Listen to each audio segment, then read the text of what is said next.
auspicious occasion of our 49th Madaraka Day celebrations. Madaraka Day commemorates an important milestone in our national history.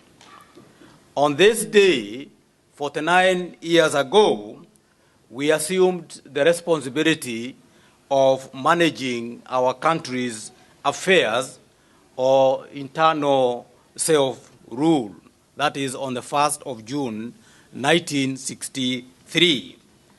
As we celebrate this great occasion, therefore, please let each and every one of us remember the solemn responsibility that rests on all of us as Kenyans to build Kenya through honest hard work, which is the key to prosperity, security, and happiness for us all. Fellow Kenyans, Madaraka Day is also the day when we take stock of the state of our affairs of our nation and the prospects for the future. Since 1963 to date, we have realized tremendous achievements as a country in several of our socio-economic sectors, such as the fight against poverty, ignorance, and disease. During the last 49 years, we have realized major achievements in key sectors, such as in the education, with more than 10,000 children benefiting from truly free primary education, and also the provision of our healthcare facilities throughout every corner of the Republic of Kenya. We have also made rapid development of our human resource development with 34 universities to date. And with our skilled manpower spread throughout the eastern and southern African region. For example, you find that we have Kenyan doctors working in almost every corner in the Republic of Kenya, including over 1,200 doctors working in the Republic of South Africa. We also have managers, hotel managers, running nearly almost every hotel that you can think of in the whole of the Eastern and the Great Lakes region. In addition, during the last 4.5 years of the present coalition government, massive investments have been made in infrastructure development throughout the whole country, including roads, railways, airports, and air transport. In the area of the development of infrastructure, I think we have achieved the kind of infrastructure developments that are rare to see in the continent of Africa today, perhaps outside South Africa. We have some of the most modern infrastructure development that you can hardly see anywhere, including, of course, such projects like the superhighway, Thika Highway, a highway that is more than 12 lanes, 6 on this side and 6 on this side.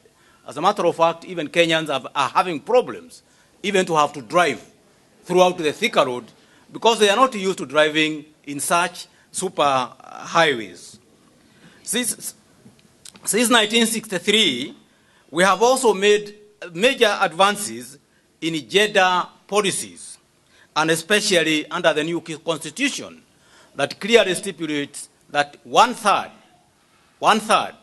of all positions in all commissions, in the public sector, in all parastatals, 1/3 must be women.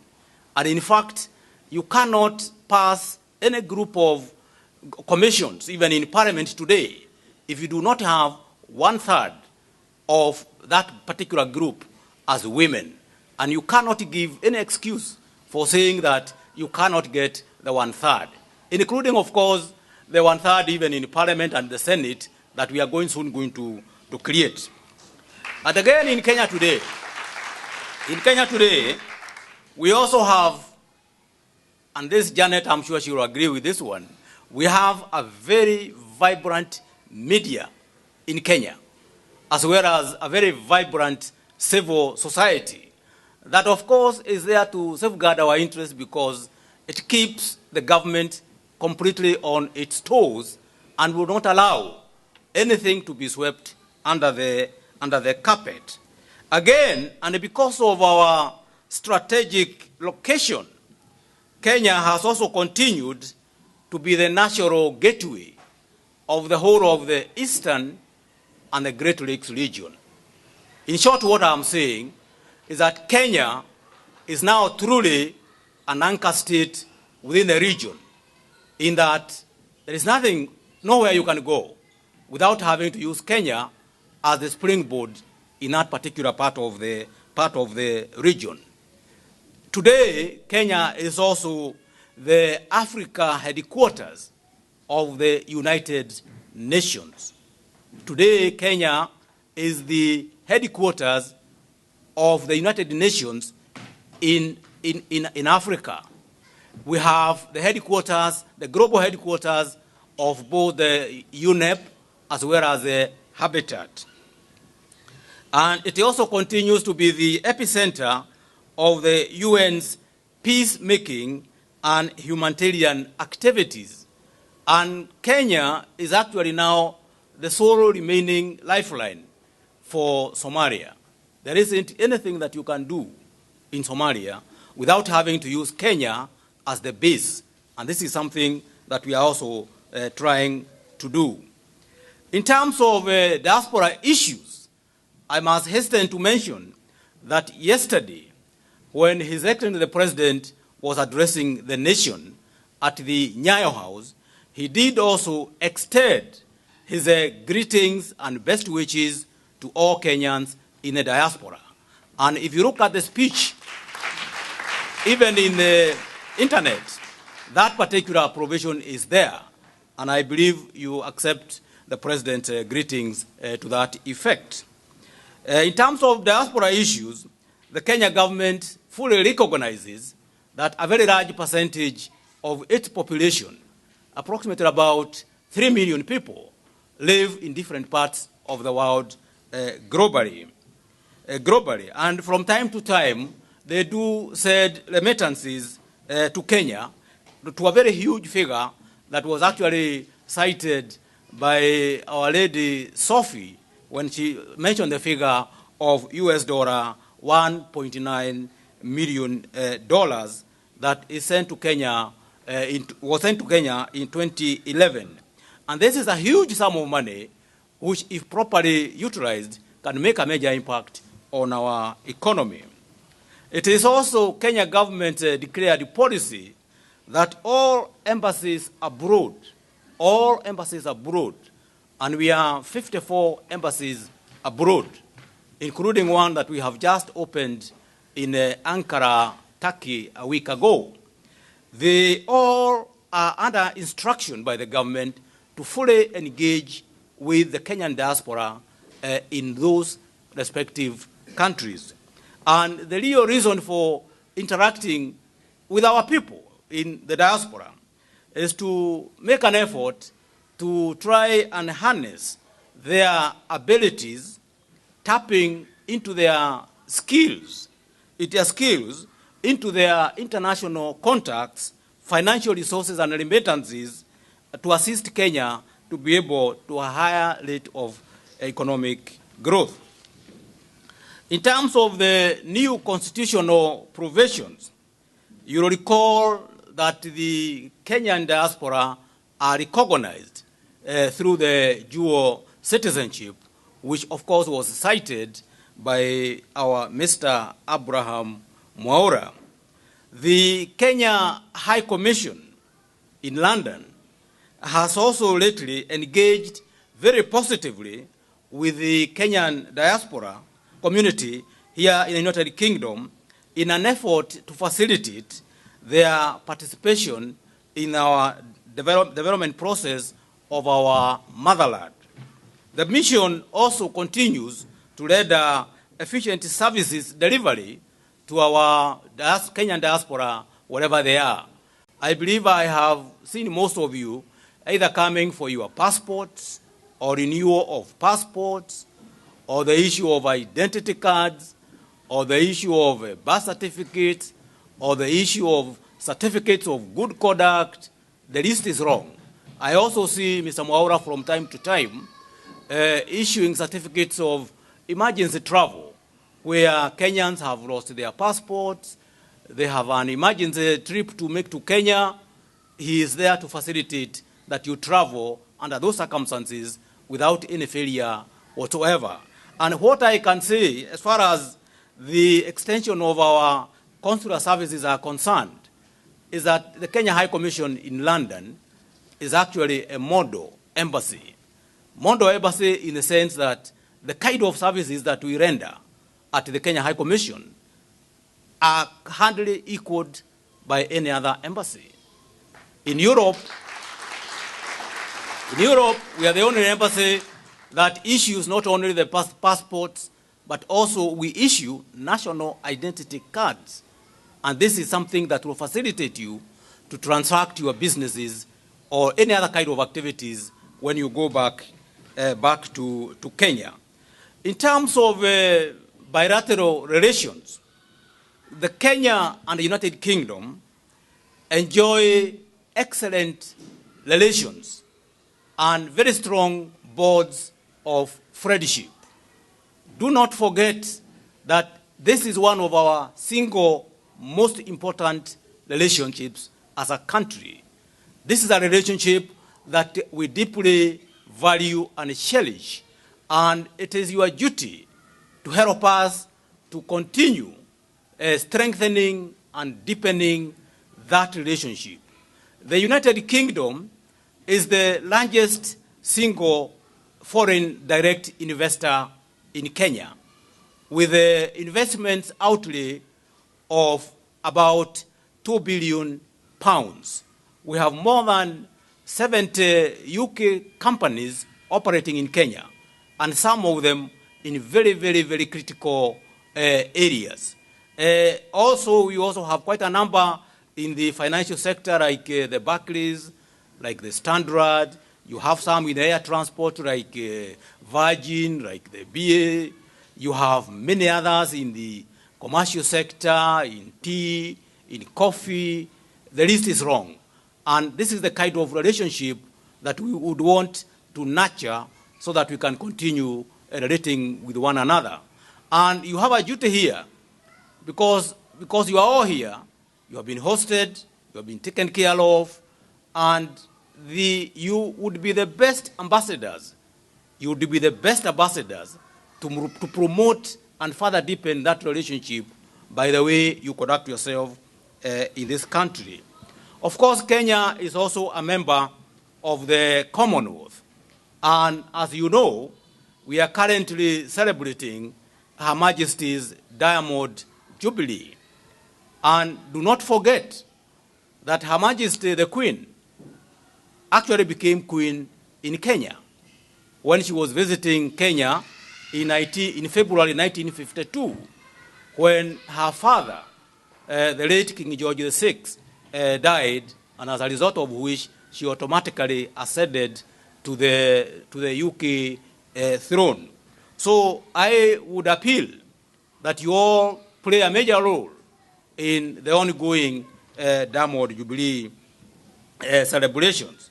For example, to the new constitution, you will remember that one of the greatest achievements ever realized in independent Kenya has been the adoption of a brand new constitution that was promulgated on the 27th of August 2010.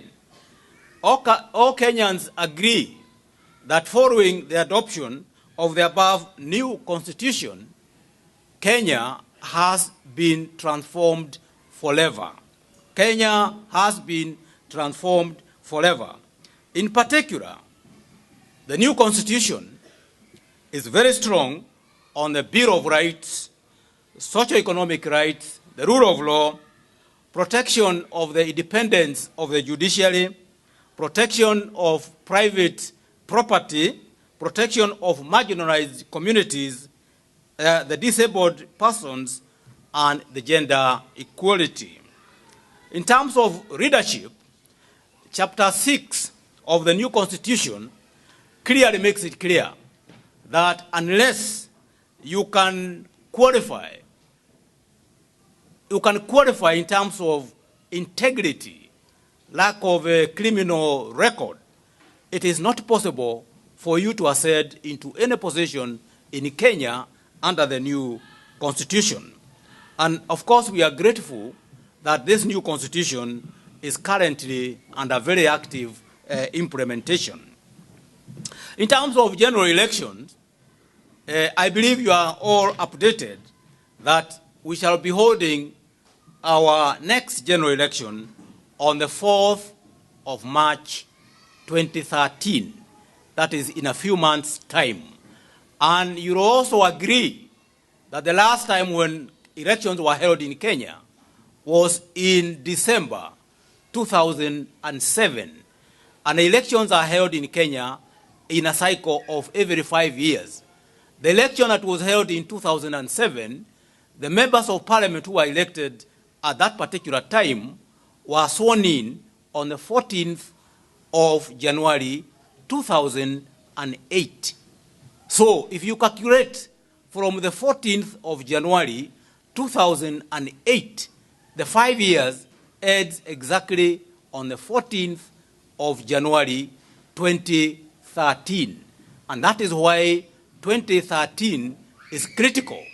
And you will see that even the current coalition government, come 2014, a decision will have to be made. Because within the next 60 days, the whole parliament will have to be dissolved. And then you go for elections on the 4th of March 2013. Next year will also be a transitional year. It will be a transitional year in two main respects. Under the current new constitution, we have come up with a new governance architecture, a new system of government. And power is shifting from Nairobi to the various 47 counties that have been established under the new constitution. And during the elections that are going to be held on the 4th of March next year, all the county assemblies and the county governors and their deputies and assemblies are also going to be elected. So come next year, we are not only going to continue having the first level of government, that is the national government with its headquarters in Nairobi, but we are also going to have county governments, a devolved system of government with every county out of the 47 counties having their own county system of government located at their own county headquarters. And in fact, in Kenya today, if you talk to Kenyans who are at home, they will always tell you that their county is so-and-so. Their county is so-and-so. So they are all waiting now to set up their own county systems of government and also to elect their own governors, because every county will have a governor, a deputy governor, an assembly of 7 members, a speaker, and that is how they are going to run the system. And in Nairobi, you'll have the national government with the 2 chambers. One chamber consisting of the present parliament, 290 members, plus 47 women, plus another 6 representing other interests like the interests of the youth, interest of the disabled, and so on and so forth. And also you are going to have what we refer to as the Senate. The Senate itself will consist of 67 members, including 47 who will be each one of them representing one of the 47 counties. Secondly, next year will also be a transitional year in another way. It will be a transitional year in the sense that the current president will also be overseeing on the election of his successor. Once you go for the elections on the 4th of March, we hope that we shall be able to elect a new president. And of course, when a new president is elected, it is the duty of the current president to oversee, to make sure that we are able to have a free, fair, and independent elections. And during his address to the nation yesterday, His Excellency the President did assure the nation that he is going to ensure that Kenya is going to hold free, fair, and transparent elections next year. He did also assure the nation that a new law, the assumption of the position of president law, is being worked out, and that it's going to be presented to Parliament very soon.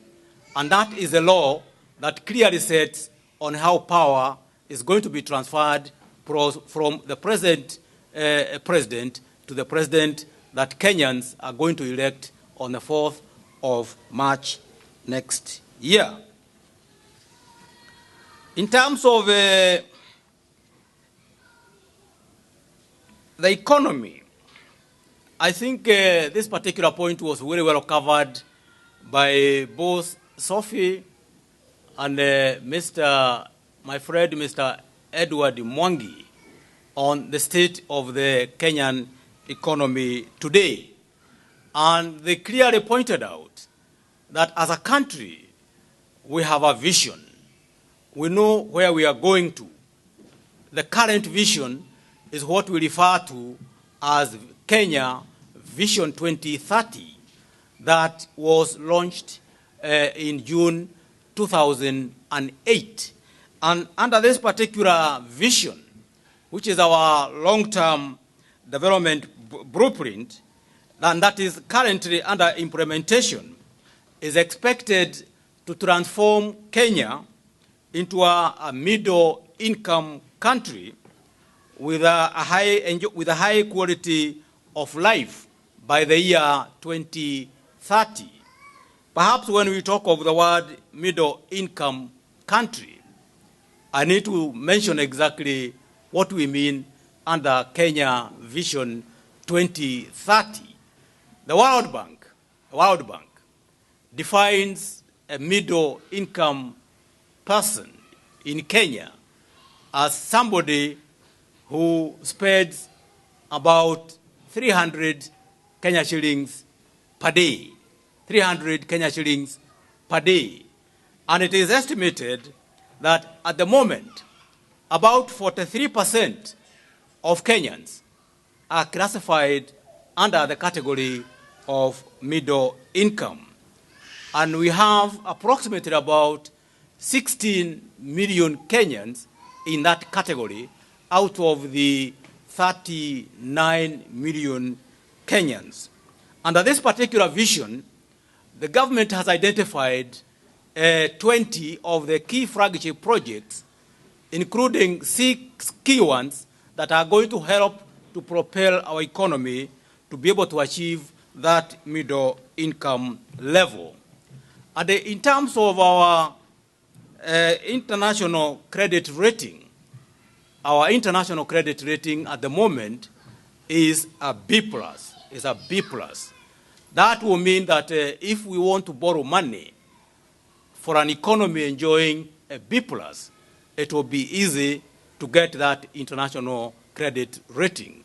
I think you are hearing most of the Eurozone is currently undergoing a very serious crisis, with some countries even being classified as a triple C. Triple C, almost nothing. I am not going to mention which countries are those. So when you hear that Kenya is currently enjoying a B+, that is a very high grading indeed.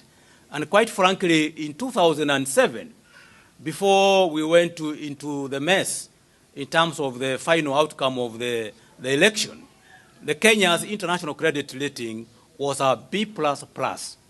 And this is where we are trying to work out to be able to propel into that area. And in terms of the economic, the way the economy is performing is growing. Last year, Kenya's economy was growing at 5.5%. This year, the economic survey that has just come out 3 weeks ago, our economy is growing at 4.4%, but they predict that it's most likely we might be able to grow by an average of about 5.2% by the end of the year. In a nutshell, in other words, by way of recapping or summarizing, Kenyans in the diaspora are our best goodwill ambassadors. You are the face of Kenya, wherever you are. If they fight two people fighting, and they are told that these are Kenyans, you are not really putting the best face of Kenya.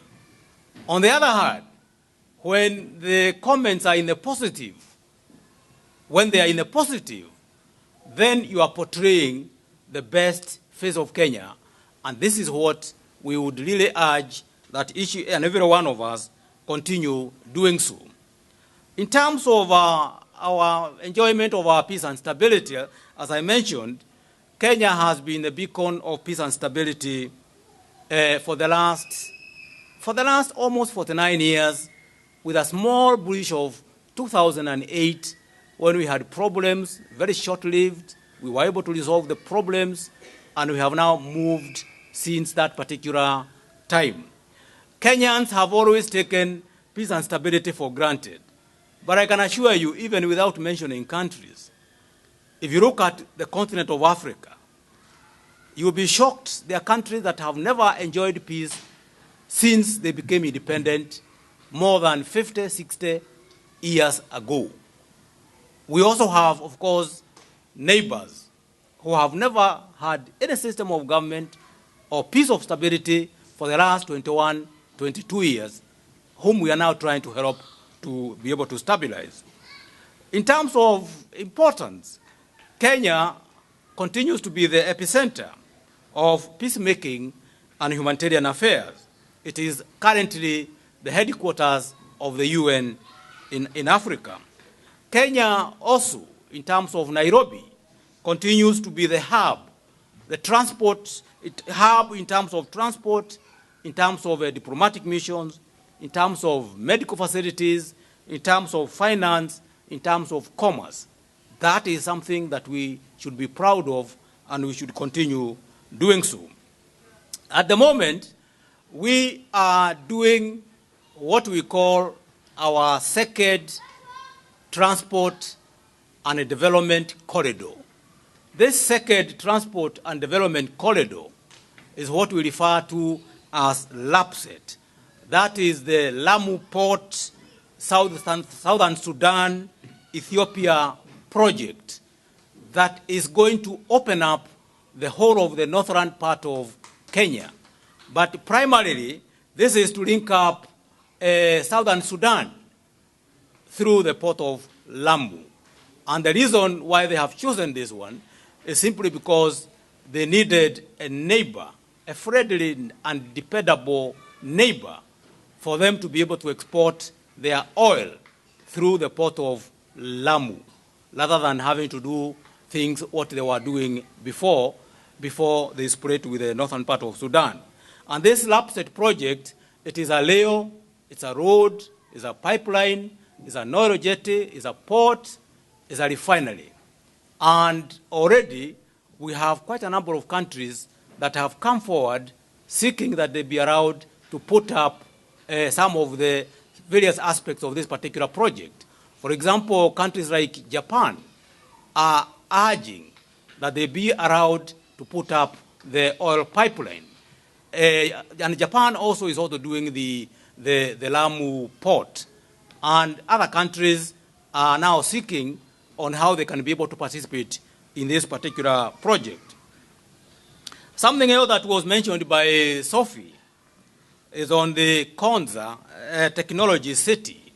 This Konza Technology City, or what we refer to as the Malili City, is where the Machakos and the Mavoko County Council meet immediately you arrive at the river on your way to Mombasa, along the Mombasa, northern Mombasa corridor.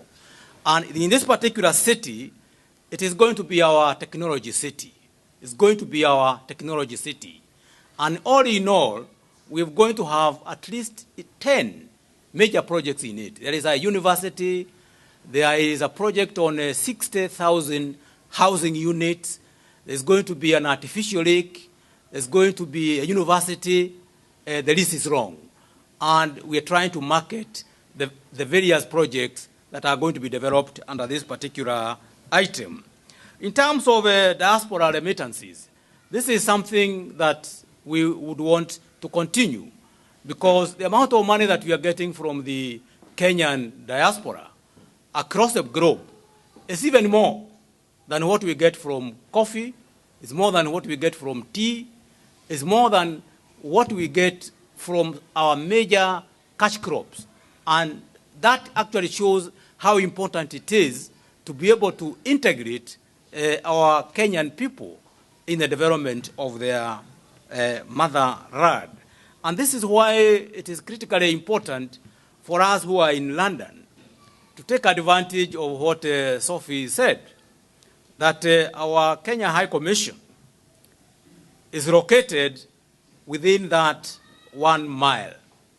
Within that 1 mile, that contributes more than 60% of the GDP of this country. The head of that 1 mile is what we refer to as the Lord Mayor of the city, or the Lord Mayor of the city corporation. And you will remember last year, I was able to work out with the Lord Mayor because we have enjoyed very good rapport with the Lord Mayor. The one who was there last year was the Right Honorable Michael Bear, who happened to have been born in Kenya. It was just a good luck. And he led a team to Kenya of 22 companies. And out of those 22 companies, they interacted with the various opposite numbers in Kenya. And at the end of it all, we ended up with at least 5 major companies establishing their presence in Kenya, including the bank number 1 in this country, the HSBC, is now in Kenya.